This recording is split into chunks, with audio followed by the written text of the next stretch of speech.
하나님의 말씀 누가복음 12장 54절부터 보시겠습니다. 누가복음 12장 54절. 또 무리에게 이르시되 너희가 구름이 서쪽에서 있는 것을 보면 곧 말하기를 소나기가 오리라 하나니 과연 그러하고 남풍이 부는 것을 보면 말하기를 심히 더우리라 하나니 과연 그러하니라. 외식하는 자여 너희가 천지의 기상은 분간할 줄 알면서 어찌 이 시대는 분간치 못하느냐. 또 어찌하여 옳은 것을 스스로 판단하지 아니하느냐. 내가 너를 고발하는 자와 함께 법관에게 갈 때에 길에서 화해하기를 힘쓰라. 그가 너를 재판장에게 끌어가고 재판장이 너를 옥졸에게 넘겨주어 옥졸이 옥에 가둘까 염려하라.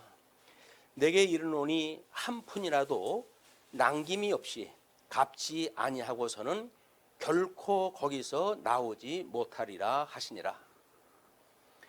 네, 우리 이제 12장 54절로부터 13장 35절까지입니다. 지금 제자들을 통한 확장이라고 하는 우리 순서로부터 백성들을 통한 확장으로 해가지고 그 경계를 넘어서는 그 부분이 이제 시작이 되어지거든요. 제 1절은 하나님의 나라의 확장이에요. 그러면 제 2절은 하나님 나라의 성숙이에요. 얘는 외적 우리들의 이런 하나님께서 이루어 가신 가운데도 외적으로 성장되어지는 부분이 있는가 하면 내적으로 성숙되어지는 부분이 있어요. 그 두 가지를 하나님의 나라라고 하는 그런 입장에서 우리는 지금 누가복음을 살펴보는 겁니다. 그렇기 때문에 뭐 누가복음에 물론 이렇게 개론으로 해가 나뉘어진 부분은 없어요. 우리가 하나님께서 우리에게 주셨던 그 규례를 나름대로 모든 그 율법에 관한 일이고 그거는 우리 예수님을 예표하는 그런 그 언약의 내용이었기 때문에 어떻게 그것을 주님께서 이루어 가심으로 내가 구약에 언약되어진 메시아인 걸 지금 증거하는 내용이란 말이에요. 네, 우리 마태복음, 마가복음, 누가복음, 요한복음이라고는 4개 복음서의 다양한 방법을 통해 가지고 예수님은 그리스도임을 증거하시는 거 아니에요? 우리가 마태복음을 통해 가지고는 직임을 통해 가지고 확인할 때 했고, 그다음에 마가복음을 통해 가지고는 신분을 통해 좀 확인할 때 했어요. 그러니 누가복음은 사역을 통해서 증거하는 거니까 뭐 중복되는 이야기일 수도 있고 때로는 전혀 다른 그 복음서와는 다르게 이 어떤 상황의 구성이 달라지는 것도 있어요. 그렇기 때문에 이게 그 뭐 성경을 연구하시는 분들은 왜 이 사건을 나름대로 시간별로 됐든지 공간별로 됐든지 이렇게 해놓지를 않고 사복음서가 다르게 이렇게 배열이 되어져 있는가라고 하는 문제를 알아내지를 못하는 거예요. 알아내지를 못하기 때문에 그걸 할 수만 있으면 시간별로 이걸 해놓으면 사람들이 얼마나 일목요연하게 이걸 알 수가 있을까라고 해가지고 시간 배열을 이걸 다시 자기네들이 해요. 하나님의 말씀은 이거 하나님의 말씀 아닙니까? 근데 사람이 자기의 지혜를 가지고 뭐 일목요연이니 뭐 다른 사람들이 깨닫기 좋은 방법이니 이렇게 말하는 건 옳지가 않아요. 가장 온전한 방법은 하나님 말씀대로 우리가 보는 거거든요. 그럼 하나님께서 성령의 감동을 줘가지고 지금 우리 복음서를 기록하게 했다고 한다면 그건 충분한 이유가 있을 거거든요. 그 이유가 무엇인가를 우리가 알아볼 생각은 안 하고 나름대로 자기가 합리적인 어떤 방법을 찾는다든지 하는 일은 성경을 이해하는 아주 잘못된 예입니다. 성경은 그냥 있는 대로 읽는 거예요. 있는 대로. 성경이 기록되어진 대로 읽는 것이 지혜로운 일이지 거기 이성이 개입을 갖다 해가지고 뭐 순서를 다르게 한다든가 뭐 예를 다르게 한다든가 라고 하는 그 이야기는 지극히 미련한 방법이다. 그래서 우리들한테는 하나님께 다행히 성경을 그래도 창세기로부터 요한계시록에 이르기까지 하나의 논점을 가지고 이제 확인할 수 있게끔 주셨잖아요. 그러면 우리 주보에도 그런 그 표시가 되어져 있는데 제 1절이 하나님 나라의 양적 확장은 질적 성장으로 완성된다. 뭐 이렇게 이제 표기를 썼어요. 이제 2절에까지 해당되진 그런 그 내용이에요. 거기에 아랫부분에 보게 되면 녹색으로 해가지고 글 써놓은 부분이 있습니다. 무너뜨리지 않고는 다시 세울 수가 없다. 이게 세상의 천리예요. 세상의 모든 천리는 무너뜨리고 그다음에 거기서 새롭게 세우는 일이지 옛날에 있는 거를 가지고 고쳐 쓴다든지 그런 게 아니거든요. 그러니까는 우리는 보통 뭐 집을 짓게 되면 인테리어를 다시 하게 되면 새 집 됐네 이렇게 이야기를 하지만 새 집이 아니죠. 그냥 내부만 우리가 마음에 맞게 고친 것뿐이에요. 근데 실제적으로 해가지고 그게 어떤 뼈대를 가지고 있고 어떤 면적을 가지고 있고 어떤 방향을 정해져 있고 이건 이미 건물을 지을 때 정해진 거거든요. 그래서 모퉁이돌을 놓고 모퉁이를 놓다는 이야기는 이미 그 방향을 정한다는 이야기예요. 이제 가로 세로 해가지고 어느 쪽을 향할 건가에 대한 방향이 결정이 되어지고 주춧돌의 그 크기에 의해 가지고는 건물의 크기를 가늠할 수가 있는 거죠.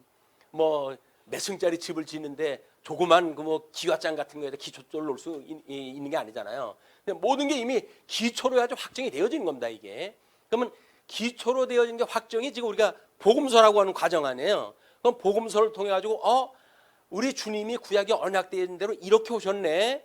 그렇게 하시고 새 언약을 주셔서 주님의 몸된 교회를 완성해 가신다고 하는 걸 우리한테 보여주는 거거든요. 그렇기 때문에 너희들 염려하지 말라는 겁니다. 내가 너희를 위해서 십자가에 못 박아 죽임을 당할 뿐만 아니라 이제 부활 승천해 가지고는 여전히 하나님 보좌 위에서 우리를 위해 가지고 중보 기도를 하실 뿐만 아니라 당신의 몸된 교회를 친히 통치하시겠다는 거예요. 너희를 박해하는 모든 세력, 내가 그들을 갖다 이제 다시 오는 날은 다 잡아가지고 무조건 집어넣어 버릴 거야. 근데 그동안에 고통은 있을지 몰라더라도 너희들은 그거를 참고 인내해라. 그걸 믿음이 있는 사람들 믿음을 줘가지고 이제 인내하라고 하는 거니까 그 믿음을 가지고 살아가는 거예요. 주님이 우리와 함께 하시고 우리를 핍박하는 세력들을 하나님께서 그래 무너뜨린다고 하는 걸 보여주는 그림이기 때문에 이것이 어느 날 뜬금없이 만들어진 얘기가 아니잖아요. 예수님은 지금 이때에 구약 성경을 잘 아는 사람들한테 이걸 설명을 할 때 그렇다고 한다면 분명히 예수님은 구약 성경의 예를 가지고 이 이야기를 하셨을 거예요. 그것이 우리가 창건, 분국, 유수, 회복이라고 하는 뭐 과거에 없었던 해석 방법이죠. 구약 성경의 역사서, 가나안 땅에 들어가 가지고 그들이 창건했던 이스라엘 국가가 어떠한 모습으로 섭리하실 것인가에 대하여 하나님께서 모형적으로 보여줬는데 그것이 바로 예수 그리스도의 강탄과 고난과 죽으심과 부활에 대한 예표로서의 모형과 그림자로 설명이 되어진 거란 말이에요.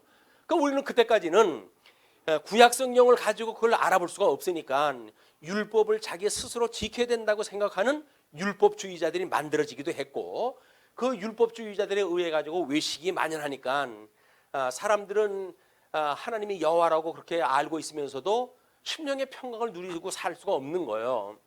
그때 예수님이 오셔가지고 너희들 그런 방법으로는 안 돼. 그걸 싹 뜯어가지고 새롭게 내가 지어야 돼. 이제 그 이야기거든요. 왜냐하면 첫째 아담에게 언약했던 그 내용은 아담의 불순종으로 인해 가지고 모든 사람들이 죄 가운데 종이 돼버린 거 아니에요.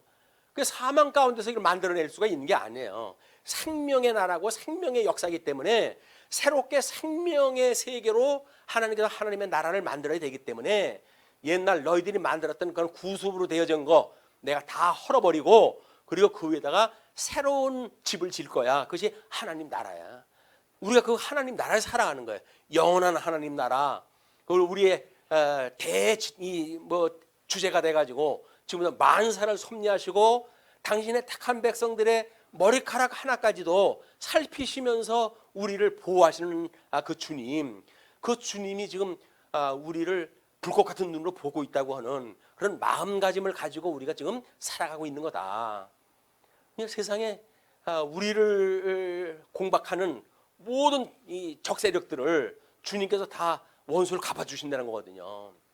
그게 요한계시록에 나오는 우리인데 결론적인 이야기 아닙니까? 그렇다고 하면 구약 사람들은 그걸 몰랐잖아요. 예수님이 오셔가지고 감춰졌던 비밀을 드러내신 거기 때문에 구약 성경에서 말하고 있는 복음의 진리를 잘 몰랐어요. 그러니까 이제 우리가 거기에다 뭐라고 썼냐면 여기에 그 설명되어지는 것도 빨간 글씨를 보시게 되면 구약 성경의 종말적 언약에 의한 마카비 왕조의 역사 섭리. 그건 뭐예요?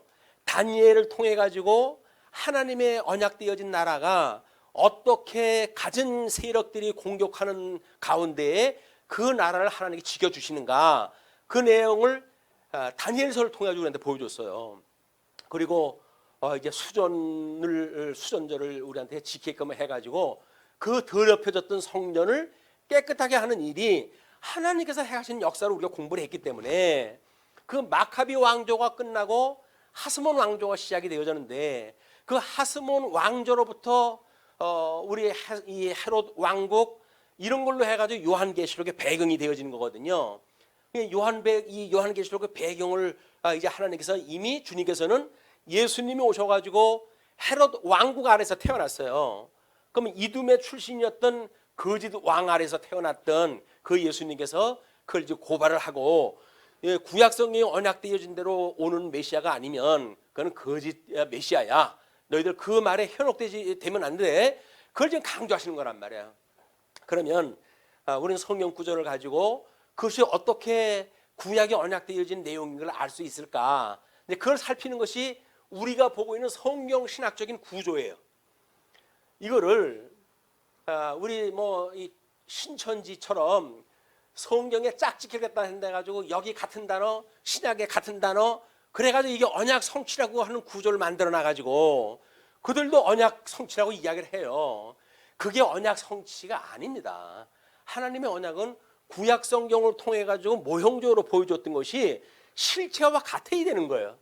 단어만 같은 걸 가지고 뭐 짝을 뭐 찾는 데는 둥, 짝짓기를 한다는 둥 이렇게 해가지고 성경을 푸는 거는 가장 많은 오류가 드러나는 일들입니다. 이걸 신천지에서 그 수작을 쓰거든요. 우리처럼 이걸 구약 성경의 전체적인 논리를 가지고 신약 성경을 이렇게 증거를 하게 되면 신천지는 여기 와서 설명을 할 수가 없어요. 우리가 이렇게 구조적으로 설명하는 것을 단어 하나를 가지고 무너뜨릴 수도 없는 겁니다. 그렇기 때문에 우리가 이 시대에 성경을 구조적으로 이해하고 성경 신학적으로 이해하는 건 매우 필요하다. 그걸 우리가 모르게 되면 정말 엉터리인 그런 그 신천지에 이단의 그 교설에 우리가 미혹당할 수밖에 없는 거야. 아니 지혜자들이 얼마나 무식하면은 그 이단한테 말려 들어가게 됩니까? 지혜자가 아닌 거예요. 미련한 자, 우상을 그대로 쫓아가게 되어지고 잘못되어져 있는 예수님을 따라간다고 한다면 그건 이미 지혜자가 아니에요. 하나님의 말씀을 깨닫고 중생되어져서 새로운 생명을 가지고 살아간다고 한다면 우상 숭배를 종용하고 있는 이단 교설에 우리가 미혹당할 이유가 없는 겁니다. 왜? 주님께서 지금 우리한테 지켜주신다고 하는 것을 우리한테 알려주잖아요. 이렇게 너희들 내가 앞으로 이제 성령이 오셔가지고 하나님 나라 주님의 몸된 교회를 이루어 갈 때도 내가 이런 언약에 따라서 이루어 가는 걸 너희들이 알고 있어야 돼. 그걸 무조건 오고 성경의 단어를 가지고 이래라 저래라고 하는 걸 빠지게 되면 너희들은 구약 사람들이 잘못했던 것처럼 너희들도 여전히 잘못되고 말아. 그러니까는 내가 지금 너희들한테 이렇게 설교하고 있지, 그 설교를 어떻게 하나 잘 봐. 그렇게 하면 구약 성경을 어떻게 이해를 하고 너희들한테 복음을 전하는지를 알게 될 것이고, 그렇게 되어지게 되면 나중에 예수님이 승천하셔도 하나님의 나라를 어떻게 해가시는 걸 너희들이 알 수가 있을 거야 라고 하는 걸 우리한테 보여준다고 이렇게 이야기를 했어요. 예수님의 사역은 중리적인 사역이라고 그랬어요. 구약 성경을 성취하시는 사건이기도 하고 또 새로운 새 언약을 주셔가지고 주님의 몸된 교회를 통해서 이루어 가실 그런 중의적이다. 하나는 구약 성경을 이루신다고 하는 성취적 사건, 하나는 새 언약을 주시고 새 언약을 이루시겠다고 하는 또 하나의 사건, 그걸 우리가 겹쳐가지고 이해를 할 수가 있어야 돼요. 그걸 겹쳐가지고 이해하는 것이 중의적인 해석이라고 그러는 거거든요. 그런데 지금 이제 그 54절로부터 주어졌던 내용들을 쭉 보게 되면 구약 성경은 선민국가에 대한 이야기예요. 거기선 그럼 구조가 어떻게 됐다고 그 이야기 아니에요. 예수님이 오셔가지고 지금 하나님의 나라에 대한 걸 이야기할 때 뜬금없는 이야기가 아니라 이스라엘 백성들이 이때 예수님의 설교를 듣는 사람들은 저 얘기는 이 얘기겠네 라고 할 정도로 구약 성경의 지식을 있는 사람들이에요. 우리처럼 구약 성경에 아무런 지식이 없는 사람이라고 한다면 이렇게 강론은 아무도 못 알아들어요. 이거는 그래도 우리니까 그래도 그렇겠구나 하고 이걸 듣지, 일반적으로 강론을 하게 되면 무슨 소리냐, 지금 예수님의 이야기를 하면 예수님 얘기나 하지 뭐 절반은 구약 얘기를 하고 있으니. 근데 유감스럽게도 사도행전을 보게 되면 사도들이 성경을 가지고 예수는 그리스도라 이렇게 강론을 함으로 해서 사람들이 그를 따랐더라 이렇게 나와요. 그러니까 구약 성경을 가지고 신약 성경을 해석을 해야 되는 거예요. 그게 물론 이제 중의적이기 때문에 그런 해서 우리는 복음서에서는 어떻게 언약을 했고 서신서에서는 어떻게 이루어 가시는가라고 하는 것을 겹쳐 우리가 이해를 해야 되기 때문에 매우 많은 시간이 필요합니다. 이게. 그러나 우리가 시간은 한정되어져 있고 빠른 속도로 이제 진행하고 하지만은 그런 개념은 우리가 파악이 돼야 돼요. 예수님은 지금 구약적인 어떤 아이디어를 가지고 이 말씀을 하시고 계시구나, 이제 그런 이야기거든요. 자, 그래서 이제 초록글씨가 그렇게 했던 것처럼 12장 54절로 59절을 보게 되면 시대의 징조에 대한 분변 교훈이에요. 자, 이제 시대의 이 분변이라고 한다면 우리 예수님이 예를 든 거는 아주 간단합니다. 무슨 예를 갖다 들었죠? 그냥 우리 54절로 59절까지는 구름이 서에서 일어나는 것 보는 것, 이거는 일반 계시적으로도 보여주는 사건이에요. 지중해를 끼고 있는 유대 국가에서 바람이 서쪽으로부터 만약에 불어온다고 한다면 지중해에서 열기로 해가지고 수증기가 올라가게 되어지고 그걸 몰고 육지로 오기 때문에 거기서 비가 온단 말이에요. 그건 일반 계시적인 거예요. 그럼 일반 계시적인 것만 가지고 주님께서 특별 계시를 설명했을까? 그렇지는 않을 거 아니겠어요? 그 내용이 바로 뭐냐면 열왕기상 우리 18절에서 보게 되면 이스라엘이 지금 분국이 되어지고 그렇게 해가지고 거짓 왕으로 해가지고 왕들은 불순종을 하게 되어지고 이런 일이 만연할 때 북쪽에는 악한 왕 아합 왕이 등장할 때 해가지고 가진 우상을 섬기고 그럴 때입니다. 그럴 때 하나님께서 엘리야를 보내가지고 갈멜 산에서 그들을 미혹했던 모든 잘못되어져 있는 제사장들 950명하고 엘리야 한 사람하고 우리 신앙적으로 이제 전쟁이 일어나요. 그것이. 근데 그 사람들이 아무리 자기네들이 믿는 신한테 비 좀 내려달라고 이때 이제 3년 반이 가뭄이 온다고 약속이 되어진 대로 지금 이 가뭄 때거든요. 그렇게 온다고 그랬을 때 조짐이 없잖아요. 언제 이게 비가 올지 몰라요. 가뭄이 언제 면할지 모르는 상태예요. 그때 이제 엘리야가 등장했다 해가지고 너희들이 믿는 신한테 비 오도록 너희들이 요구해봐라 이렇게 이야기를 하거든요. 아침서부터 저녁 때까지 살을 찢고 자기네들 믿는 방식을 다 동원했다 해가지고 하는데도 안 되는 거예요. 이게. 야, 백성들은 이제 내 말을 들어라. 나의 이제 내 이야기대로 효용이 되어졌을 때 너희 나를 따를 것인지 아니면 아무것도 못하는 저 목석 우상을 섬기는 저들을 따를 것인지 너희들이 결정해라, 그 얘기예요. 자, 그렇게 하면서 하나님 앞에 거기다가 물론 이 자연적인 방법으로 그 제사를 지을 수 없는 방법을 가지고 또랑을 타고 물을 붓고 거기다 엘리야가 기도를 했다 하니까 하늘에 불이 내려와 가지고 제물을 갖다 살르게 하셔요. 그 이야기는 뭐예요? 엘리야가 드린 제사를 받으신다는 거 아닙니까? 그래가지고 엘리야가 기도를 갖다 할 때 사람들한테 물어보죠. 뭘 물어봅니까? 하늘에 무슨 변화가 없니? 그걸 물어보는 거예요. 서쪽 하늘에 무슨 변화가 없니? 라고 이야기했다 해요. 그랬더니 아직은 없습니다. 아직은 없습니다. 그리고 또 얼마큼 기도를 했다 하다가 아무 변화가 없니? 그랬더니 조그만 구름이 생기네요. 라고 이야기를 해요. 그게 어디서부터 생겨요? 서쪽 하늘서부터 이제 생기기 시작을 하는 거예요. 그래가지고 소나기가 오기 시작을 하는데 3년여 동안 가물었던 온 땅이 대지가 그걸로 해가지고 새로운 생명이 소생해야 되는 놀라운 역사가 일어나는 거예요. 그러니까는 참 선지자로 오셨던 예수님께서 내가 너희들에게 가물어 가지고 생명력이 없고 메말라진 너희들 심령 위에 내가 생수를 부어 가지고 새로운 생명을 불어 넣을 거야 라고 하는 걸 좀 보여주는 사건이겠죠, 이게. 그러니까는 그냥 뭐 서쪽에서 뭐 해가지고 시대를 분별한다 이런 정도만 가지고 이야기를 하게 되면 구약 성경은 아무 상관없는 이야기예요, 그게. 근데 그렇지는 않다.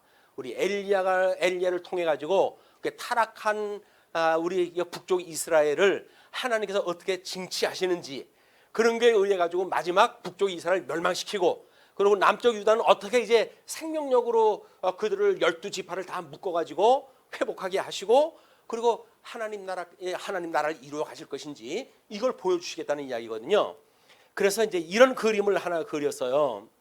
자, 우리 이제 그 양대 언약과 하나님 나라의 관계라고 이렇게 제목을 잡아가지고 오늘 아침에 이제 이렇게 묵상을 하면서 이 내용을 소개하는 것이 도움이 되겠다고 싶어가지고 급조했던 내용이거든요.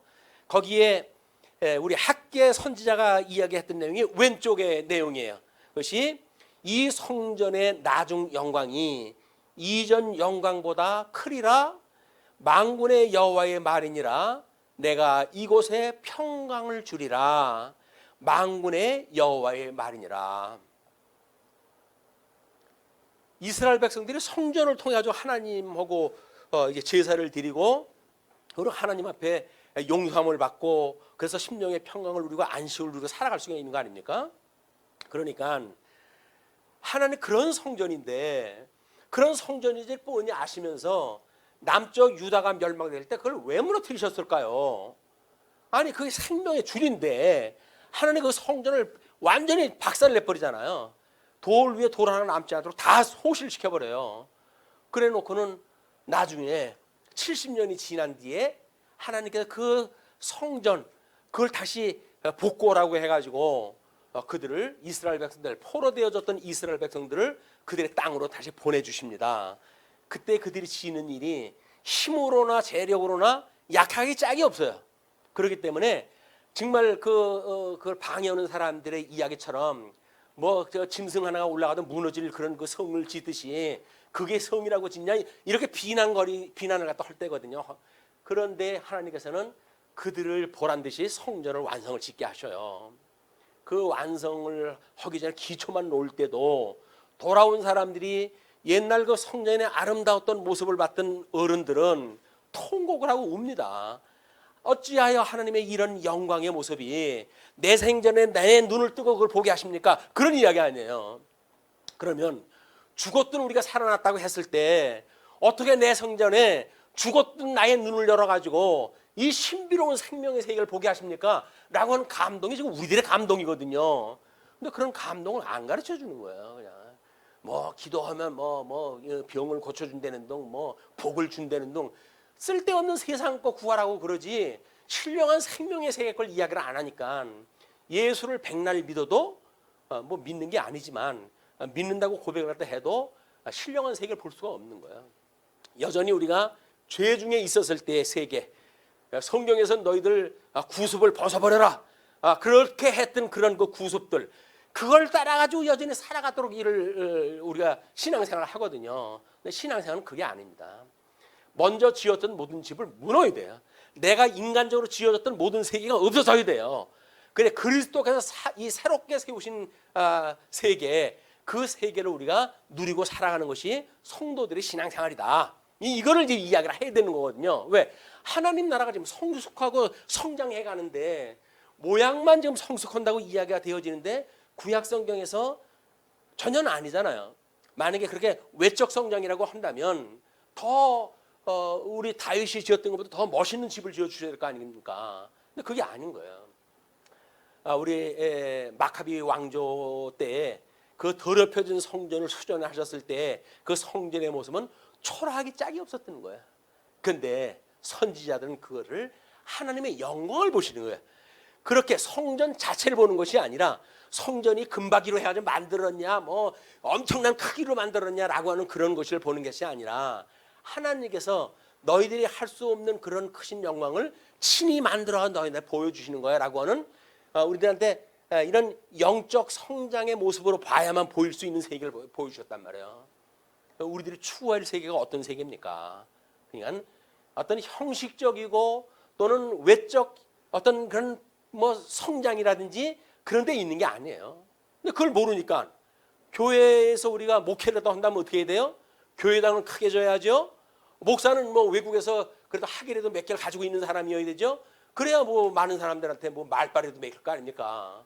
근데 하나님의 말씀을 증거하는 목사들한테는 하나님에서 그런 걸 요구하지 않아요.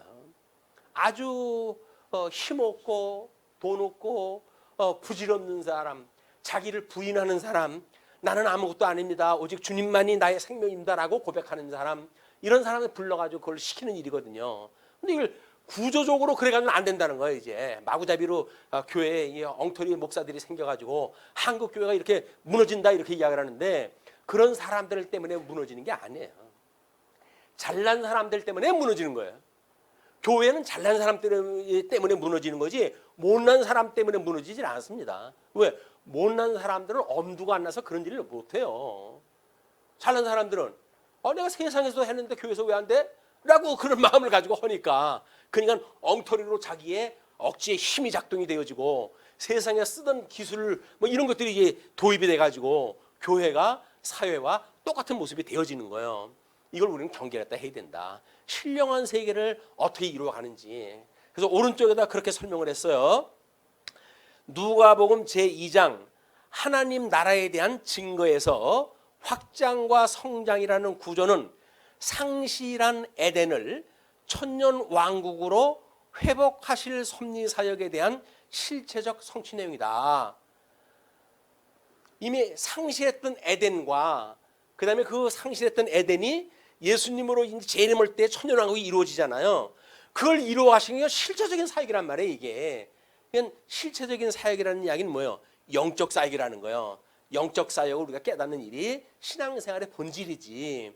그래서 우리한테 영적 예배를 드리라고 그러지 않습니까? 영적 예배는 뭐 하는 거예요? 우리 몸을 산 제물로 바치는 거예요.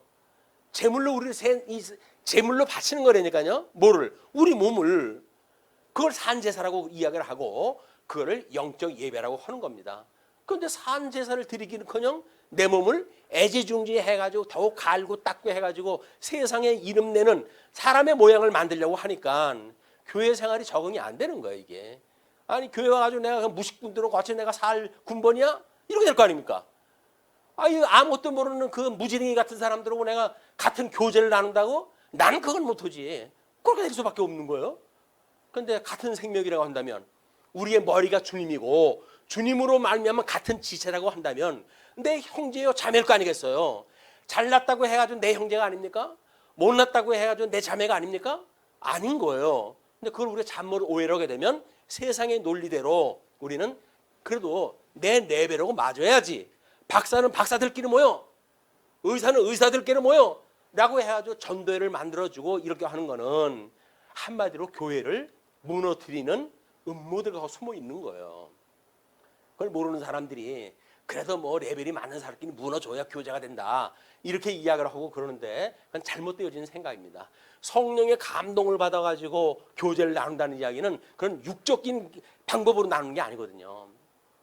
그래서 전번에 우리 특강했던 목사님이 와가지고 우리 말씀운동 서원교회가 새로운 생명을 본 것처럼 느껴진대요. 그래서 제가 너무 칭찬할 때 해주는 말씀을 하니 그래가지고 목사님이 성령의 감동을 받아서 봤으니까 그게 보이지 다른 사람한테는 안 보이는 겁니다. 다른 사람한테는 안 보이는 거예요. 그런데 뭔가 성령의 감동을 받은 사람이 보게 되면 생명이 약동하는 게 보이거든요. 이게 예수를 믿는 거로구나. 이게 말씀의 운동하면 이런 역사가 일어나는구나. 이거를 처음 해보는 사람은 그런 걸 느끼게 되는 거예요. 그 안에 우리는 만연되어져 있어가지고 뭐 그게 날마다 우리는 누리는 거다 새삼스럽게 뭐 이렇게 말씀하시는지는 몰라요. 근데 그런 것이 아주 정말 기대하고 있었던 사람한테는 새로운 장면을 보여주는 일이기도 했습니다. 그게 우리가 증인의 사역을 감당하는 거 아니겠어요?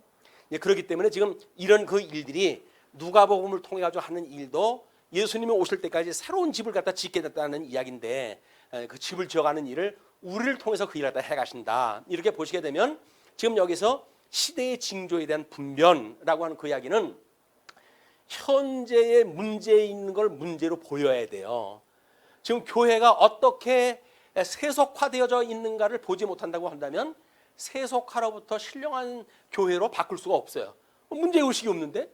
문제의식이 없으면 답이 없는 거예요. 모든 거는 문제의식으로부터 새로운 그 해결책이 나오거든요. 그래야 하나님 앞에 기도도 나올 거 아니겠습니까? 문제로 보여야 하나님 제가 밀어내가지고 교회를 이렇게 이해를 했네요. 그러나 이제 지혜를 주셔가지고 주님의 몸된 교회를 새로운 눈으로 볼 수 있게 해주세요. 라고 해야 너무나 멋있는 교회를 우리가 보게 되어지는 거예요. 그것이 우리 기도의 내용이기도 하고 신앙생활의 본질이다. 그걸 지금 시대 분별이라고 하는 문제로 설명이 되어지는 겁니다. 그러면서 이제 거기서 54절의 그 이야기가 지금 구름이 서쪽에서 이는 것을 보면 말하기를 소나기가 오리라 하나니 과연 그러하고 너희들 아는 대로 그렇다 그 이야기예요. 남풍이 부는 것을 보게 되면 말하기를 심히 더우리라 하나니 과연 그러하다. 너희들이 아는 대로 그거 맞다 그 이야기예요. 그러나 그거를 한 발자국 더 가가지고 구약성경에 그런 것이 어떻게 언약되어 있는지를 너희들이 봤으면 좋겠다 그 이야기 아닙니까? 그들이 만나를 먹었을 때 어디로부터 바람이 불어와가지고 그들이 만나를 먹게 되어지나요? 하나님께서 바람을 불어가지고 이 메추라기를 갖다 그 이스라엘 백성들 먹을 자리에다가 전부 떨어지게 만드시거든요. 바람이 그 일을 다 하는 거예요. 근데 우리는 그 자연 바람으로 이해를 하니까는 아니 그때 당시에 뭐 계절풍도 불 때가 아니고 그 바람이 어떻게 불어? 라고 이야기를 하는 거는 하나님의 능력을 겨우 해아래 과학의 영역으로 그걸 묶어놓는 일밖에 안 되는 거다. 하나님은 세상을 만드신 분이에요. 아니, 만드신 분이 당신 마음대로 섭리하신다고 그러는데 뭐 문제될 게 뭐가 있어요? 근데 우리는 하나님이 만든 세계를 과학적인 생각을 가지고 재단을 갖다 하니까 성경을 이해할 수가 없는 거예요. 그런데 그게 정말 불쌍한 일입니다. 우리들한테 불행한 일은 너무 우리가 배우고 알고 있고 이렇게 하나님의 은혜로 해가지고 누리고 있는 것들로 인해 가지고 복음을 깨닫는데 방해가 되어진다는 거예요.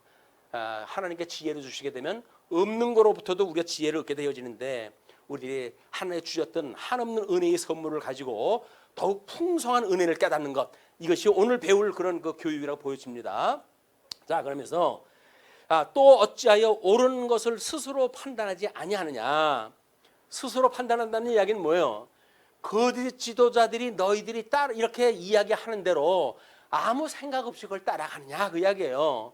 세상이 변하고 지금 만약에 너희들이 하수몬 왕국이 이게 모형적으로 보여줬잖아.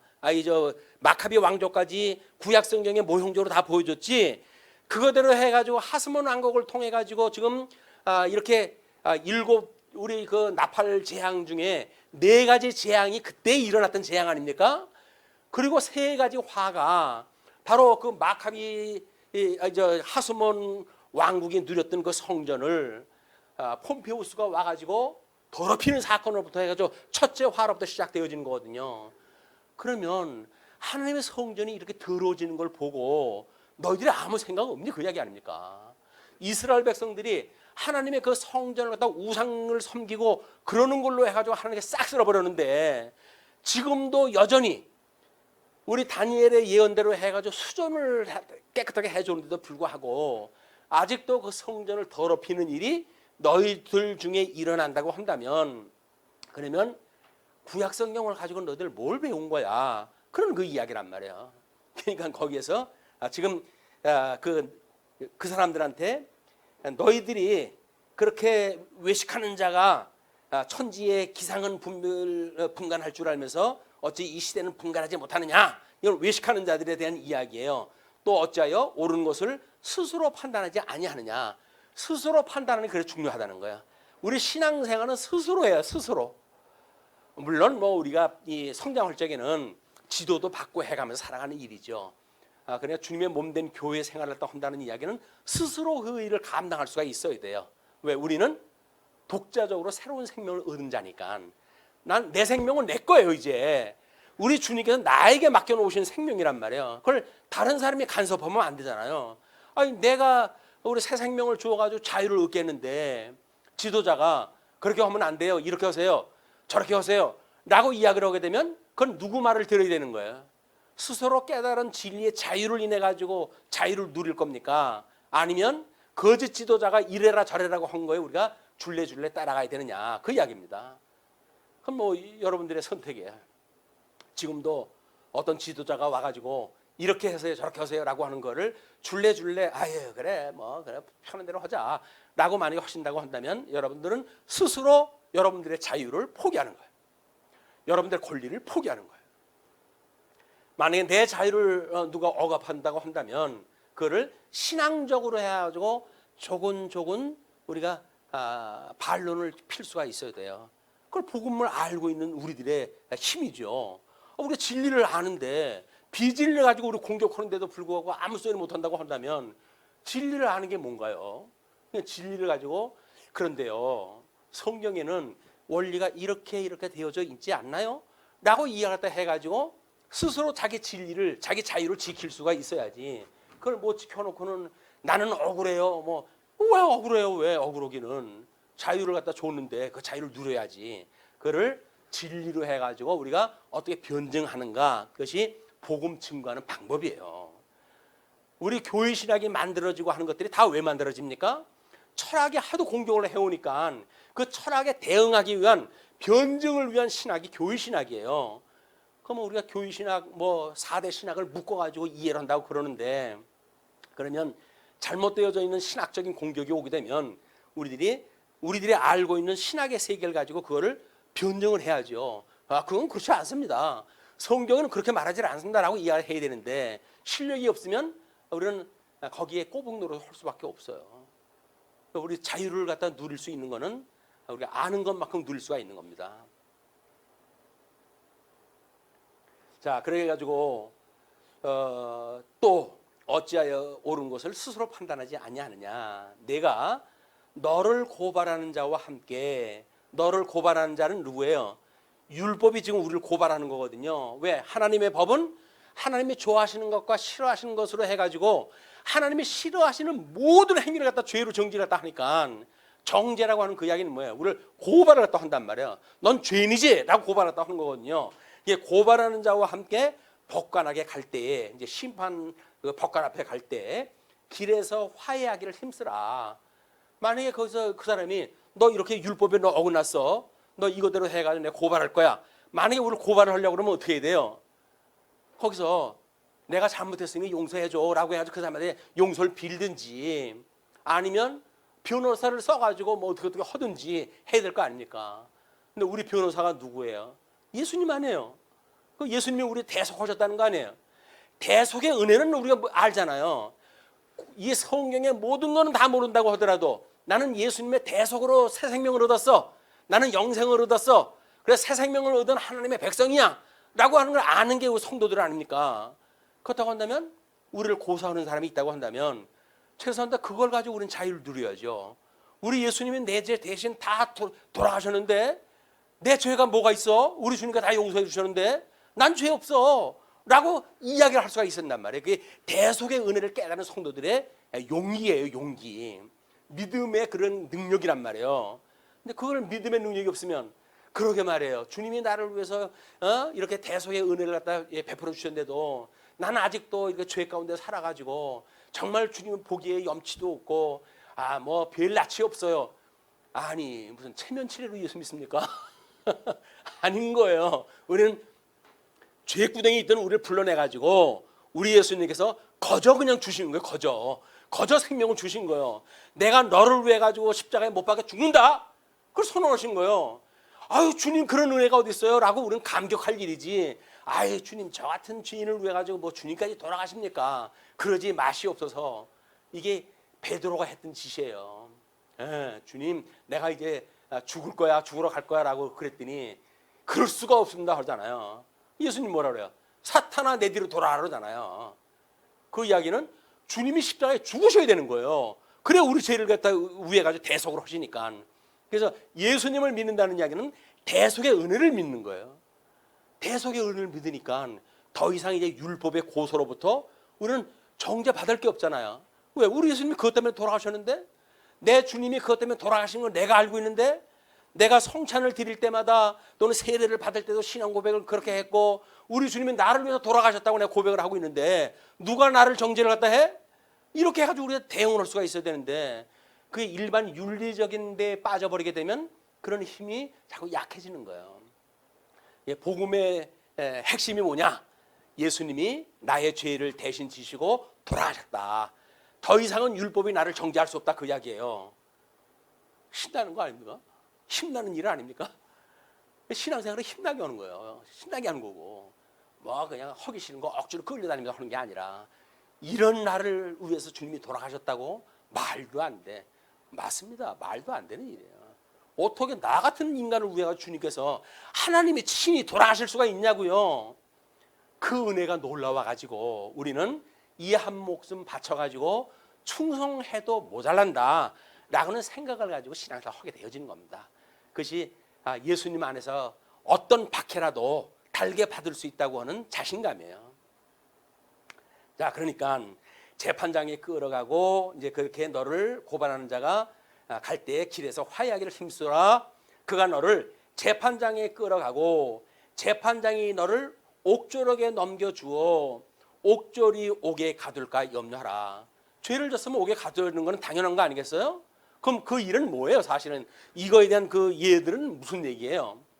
이미 이스라엘 백성들이 예레미야가 그렇게 너희들은 이제 바벨론의 포로로 끌려가야 되니까 한 거 하지 말고 곱게 끌려가는 것이 낫다라고 이야기했을 때 그들이 그 예레미야가 거짓 선지자라고 감옥에 가둬버리잖아요.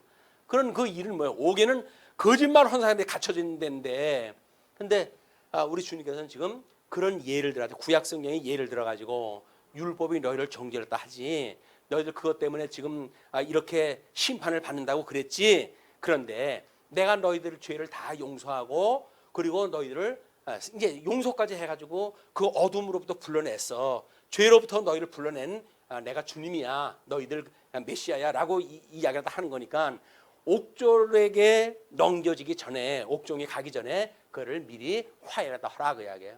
화해를 하면 어떻게 화해를 해야 돼? 이제 신앙적으로는 어떻게 화해를 갖다 해야 돼요? 그건 우리는 예수님이 나의 모든 죄를 용서해 주셨어. 그게 우리 화해에 대한 이야기예요. 하나님과 원수되어졌던 우리들을 우리 예수님의 대속으로의 은혜로 인해 가지고 그 하나님과 화목하게 하는 길을 주님께서 열어주셨다니까요. 그게 우리 주님께서 우리 하나님께서 닫아놨던 에덴 동산, 그걸 양의 물이라고 그러고도 하늘 문이라고도 이야기를 하고 여러 가지 이제 그 예를 들지만 그걸 일반 사람은 들어갈 수가 없어요. 화영권과 그룹을 아주 막아놨기 때문에. 그러나 성령의 능력을 우리가 받았을 때 하나님의 그 나라를 들어갈 수가 있었던 거다. 그래서 우리가 주님의 몸된 교회에 생활을 하게 되어진 거야. 우리는 땡 잡은 사람들입니다. 우리는 땡 잡은 사람들이에요. 이 은혜를 입고 사는 사람이니까. 세상에 조금 가난해도 문제 없어요. 조금 못 배워도 문제가 없어요. 조금 병이 들어도 문제가 없어요. 왜? 영원한 생명을 누린 자니까. 그것만 깨닫고 은혜 중에 행복하게 사시는 것, 이것이 성도들의 기쁨이거든요. 마음껏 누리셨으면 좋겠어요. 자, 그리고 이제 그렇게 해가지고 법관에 끌려가는 고발이 되어지는 거야. 그거는 예수님이 와가지고 우리를 대속을 했어요. 그걸 깨닫게 하는 일이 어떤 분이라고요? 성령님이 깨닫게 하신다고 그랬잖아요. 그러니까 우리는 성령의 인침을 받았어요, 이제. 그러니까는 화해하는 일은 객관적으로 예수님이 했다고 이 해결되는 문제가 아니잖아요. 성령께서 오셔가지고 우리한테 깨달음을 주고 그걸 믿게 하시고 믿어지게 하시고 라고 했을 때 가능한 거니까. 그래서 우리 주님께서는 내가 너희들한테 이렇게 말하는 것, 이거를 제대로 듣지 않고 만약에 믿지 않아도 구원을 받을 수 있을 수는 있어. 그러나 내가 보내마 약속했던 성령이 오셨을 때 그를 거역하면 너희는 구제 방법이 없어. 이 이야기를 하시는 거예요. 왜? 예수님이 계셨을 때 제자들도 다 그러고 살잖아요. 그러나 오순절 성령이 오시게 되면 내가 너희들에게 일렀던 말, 그걸 다 기억나게 할 거야. 내가 너희들을 왜 가지고 지금 이 제물로 죽는다고 하는 거를 깨닫게 할 거야. 그러니까 너희들은 그때 그를 부인하면 안 돼. 그 이야기거든요. 여기서 우리가 화해를 또 하는 방법은 우리 변호자가 뭐예요? 우리를 갖다 변호해 줄 사람이 성령 하나님이에요. 성령 하나님. 성령 하나님이 우리의 변호자라고요. 그 말은 예수님이 돌아가신 사건에 대해서 우리가 믿는데도 불구하고 이게 대적의 율법을 지킨다 지키지 못한다 가지고 우리 고발했다 했을 때 성령 하나님께서 우리가 기억나게 하거든요. 내가 너를 위해서 변증하게 할게. 그래서 그 변호로 등장하시는 보혜사 성령 하나님에 대한 거를 우리가 보통 상담에서 이야기하는 것처럼 그거를 상담이라고 이야기를 하는 겁니다. 상담. 내가 어떻게 구원받지요? 라고 하나님 앞에 기도를 하게 되면 성령 하나님께서 우리한테 지혜를 주실 거예요. 그래가지고 우리를 변명할 이야기를 다 만들어주고, 그래서 그 진리의 말씀을 가지고 비진리의 그런 공격을 방어할 수가 있다. 그러니 너희들이 옥졸에게 넘겨주어 옥졸이 옥에 가둘까 염려하고, 또 내게 이르노니 한 푼이라도 남김이 없이 갚지 아니하고서는 율법을 한 푼이라고 하는 그 이야기는 한 푼어치라는 한 푼어치, 뭐 이렇게 평가 내릴 수 없는 만큼의 아주 사소한 것, 그거라도 남김이 없이는 갚지 아니하고는 결코 거기서 나올 수가 없다는 거예요. 사망 권세에 우리가 종로로 했을 때 그 율법으로 인해 가지고 너희들이 이제 그 모든 그 규례 안에 이제 아담한테 주어졌던 건 모든 규례입니다. 그 규례가 가장 핵심적으로 우리한테 주신 게 어디라 그랬어요? 그것이 십계명이라요. 십계명. 그 십계명은 하나님의 규례의 압축판에. 그래가지고 거기에서는 그 율법의 대강령이 위로는 하나님을 사랑하고 이웃을 내 몸같이 사랑하라고 하는 그것이 강령이에요. 그러니까 규례, 하나님 주셨던 규례의 대명사가 뭐예요? 사랑이에요. 사랑. 그러니까 우리는 하나님의 한량없는 사랑을 받았고, 그렇기 때문에 그 사랑을 증거하는 증인으로 살아가는 일이다.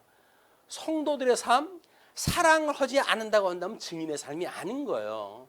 우리는 그때 깜짝깜짝 놀라야 되는 겁니다. 그게 내가 사랑하지 않네라고. 근데 사랑하지 않는 걸 우리가 다반사로 여긴다고 한다면 우리는 하나님의 사랑을 사실 증거할 수 있는 자신이 없는 사람들이에요.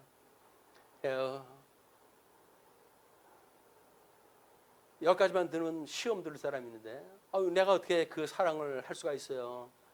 내가 나를 싫어하는 사람을 어떻게 사랑해요? 난 그렇게 못하는데. 그러니까 우리 주님이 오셨다니까요. 주님이 와가지고 십자가에 못 박아 죽으심으로 그걸 다 이루신 거예요. 그러니까 주님이 뭐라 그랬어요? 내가 온 것은 율법이나 선지를 폐하러 온 줄로 생각지 마라. 나는 그걸 완전케 하러 왔다고 이야기를 했잖아요. 그 완전케 되어졌던 율법은 유대주의자들이 나는 그 율법을 지켜가지고 의로워졌네, 이런 헛소리 하는 사람들한테 완전히 입을 막아놓는 일이에요. 한 푼어치도 너 갚지 않으면 너 나올 수가 없어, 그 이야기거든요.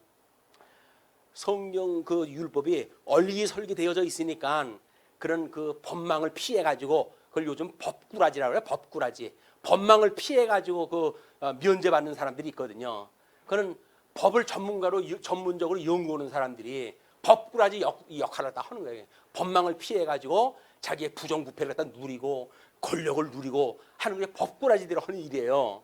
율법주의자들이 그걸 가지고 우리를 핍박을 했거든요. 그런데 우리는 이제 그들로 해가지고는 정지할 수가 없어요. 그들로 요구되어지는 걸로 해가지고는 갚을 수가 없다. 어떻게? 예수님이 완전히 십자가에 못 박아 죽으심으로 해가지고 온전한 제물이 되어져서, 온전한 성전이 되어져서, 온전한 대제사장이 되어져 가지고 온전한 제사를 다 이루셨으므로 우리한테 온전한 사죄함을 입게 하셨다. 그 사죄함을 믿는 거예요. 사죄함을. 나는 그럼 못하는데 그게 어떻게 됐나? 이걸 믿는 게 아니라 주님이 나를 위해서 그렇게 사랑을 하셨고 그걸 나한테 깨닫게 하신다고 하는 거, 그걸 믿는 거지. 하느냐 안 하는 건 최종적 열매의 문제지, 그게 전제의 문제가 아니다. 예수님으로 말미암아 구원받았던 그 은혜를 마음껏 누리는 한 주간이 됐으면 좋겠습니다. 왜? 지금 팬데믹으로 해가지고 전부 스트레스가 말도 못하잖아요. 그거로부터 구원받은 거 하나만 가지고 난 모든 것하고 이제 바꿀 수가 없어 라고 하는 믿음의 용기를 가지시고 힘찬 한 주간 보내셨으면 좋겠어요. 오늘은 뭐 좀 회의가 이거저거 있어가지고 말씀 요걸로 줄이겠습니다. 기도하시죠. 예, 자비로우신 우리 하나님 아버지, 은혜를 감사합니다. 세상은 어두워서 진리는 꽁꽁 숨어 이제 가진 자들이 오히려 그 진리를 감추고 그거를 세상 사람들한테 증거하지 않는 이런 기가 막힌 세상이 되어졌고, 뿐만 아니라 이런 그 질병까지도 만들어져 가지고 온 세상이 이런 어려움 중에 있음을 고발하고 있습니다. 그러나 우리 주님께서 모든 저주 가운데 우리를 구원하셨고, 그러므로 아무리 유행하는 그런 그 전염병이라 할지라도 우리 주님께서 함께 하신다고 한다면 피할 길을 주시든지, 아니면 우리가 하나님을 믿는 믿음으로 해서 온전한 하나님 나라 갈 수 있는 믿음이 있기 때문에 지금 불러가신다고 할지라도 우리들한테 어떠한 하나님 앞에 불만이 있을 것이 아무것도 없는 그런 상태로 우리를 불러가신다고 한다면 그것만큼 감사하고 기쁜 일이 어디 있겠습니까? 세상은 그들의 미련을 두고 그런 걸 방해받지 않도록 주님께서 우리를 굳게 붙들어 주시길 소원합니다.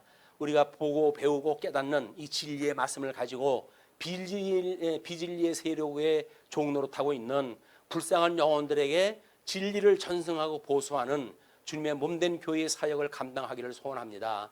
이런 때가 어두운 때에 진리의 말씀을 우리의 이 발등에 등불을 삼아서 땅끝까지 복음을 증거하는 증인의 역할을 감당할 수 있도록 주께서 붙들어 주시옵소서. 이제 하나님께서 주님의 몸된 교회 말씀운동 서울교회를 사랑하셔서 이 진리의 말씀을 허락하셨고, 이 진리의 말씀을 오고 오는 세대에게 전승하게 하시기 위해서 여러 가지 봉사의 일을 하게 하시는 하나님 감사합니다. 말씀으로, 기도로, 연보로, 때로는 가지고 있는 은사를 따라서 섬기는 손길 위에 우리 주님 크시는 종이 늘 함께 하시기를 비옵고, 그리고 이 일을 행하는 사랑하는 충직한 종들 위에 어떠한 방해 세력도 이제 우리를 공격할 수 없도록 주님께서 지켜주시기를 소원합니다. 하나님의 은혜의 나래 아래 숨어있는 성도들의 믿음을 보시고, 그 믿음을 보시고 하나님께서 우리를 평안 중에 거하게 하여 주옵소서. 그리고 우리에게 맡은 소임 감당할 수 있도록 지혜와 총명을 허락하여 주시옵소서.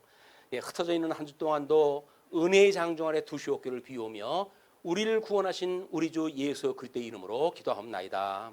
아멘.